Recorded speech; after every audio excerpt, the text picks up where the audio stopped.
And I think racism has moved to the place in America where if you don't see context, that makes you a racist. Right.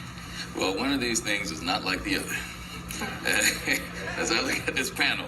But you have to realize that, yes, the involvement of violence in black folks comes from that long history that the president was talking about, that we have to remember that we learned from some of the best. They had some white boys came over here that did the first beheadings in Point Coupee, Louisiana, where I'm from. Slave insurrection, that was the way you dealt with it. Tuskegee syphilis incident. We're going to see how black men die if they have syphilis, but we pretend we treat them with penicillin, and we're just going to watch the pathology of how they die. Now, that wasn't back 200 years ago. That was 1930 to 1974.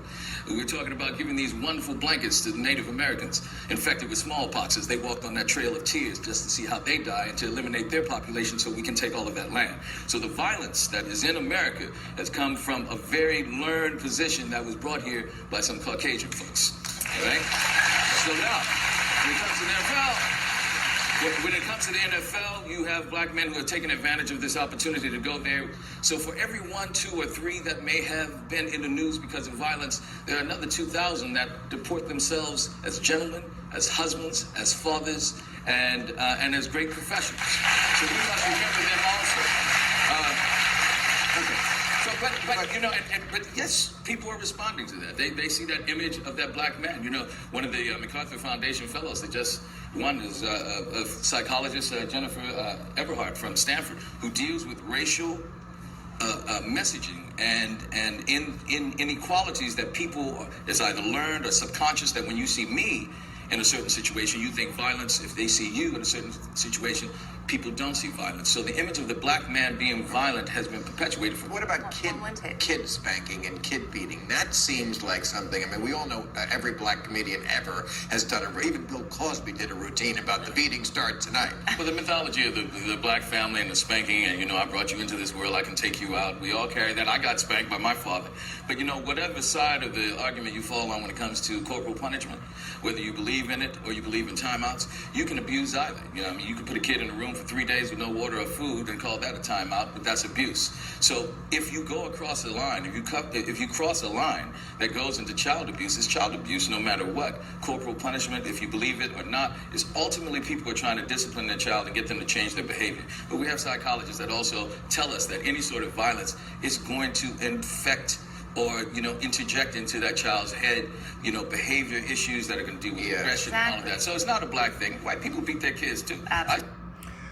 This is Too Far Enterprises, and I thought it to be a good thing for Wendell Pierce of Louisiana to actually speak on the violence in America, the difference between how maybe whites view blacks in violence and blacks view whites in violence. And you could see there's a very distinct difference in how we are perceived by the world. But Wendell has done that. I'm gonna move on. I would like to talk about two of our lions, black lions in our community. It seems to be King Kong and Mr. Tariq. Two beautiful brothers, knowledgeable. And I'm trying to find out sometimes, why do we have such big egos and we have to actually disagree with one another on social media or even out in the community? Why can't two lions like that fight for the community and show some kind of camaraderie, and we do this in front of the world. You put out movies, you try to open up schools, and you speak to community efforts and everything else, and you go right back and turn around and do the exact thing you tell other people not to do, something like the priests in the church. That's what y'all remind me of. But I'm saying this as an older man and supposedly, old enough to be your big brothers. Y'all need to cut that foolishness out. We need potential leaders, because you can't call yourself a leader if you can't get along with the members of your community. And let me say something. It's different not getting along on a corner, in the community of everything else, but not to get along on social media, on the TV, and to talk and do certain things that will make people already perceive black communities in a negative manner, but you indict them more so. Something else I'd like to speak on before I actually close this is, it's been bothering me about something King Kong Consciousness said about love and snow bunnies. He has a right. We need to build our communities, and I guess even in my own way, if I had the luxury, or most men, black men had the luxury, I believe they would choose somebody of their own race. But what happens between a man and a woman is not for other people to really comment on. I think that the way our community and the way blacks have been treated in this country, we need to stay away from most cultures that don't respect us, okay? But when it comes down to love and your heart, just understand that if you marry outside the race, they become black, okay? You remember what your forefathers, and I'm talking to you Europeans, what your forefathers said: if you got one drop of blood, of black blood in you, then you are black. So understand, no matter what color you are, if you marry a black man, an African man, you become that. Your children become that, okay? And now, if you really committed, you don't have a problem with that. And you know you're going to experience racism from both sides, from your family and from the black community. And so that's what you take on. That's the life that you live. And guess what? You really get a good dose of what we've been getting all our lives, okay? And most of the time you can't return back, because by that time you have children you're going to take back to the nest. And they, some white folks will accept and some probably won't.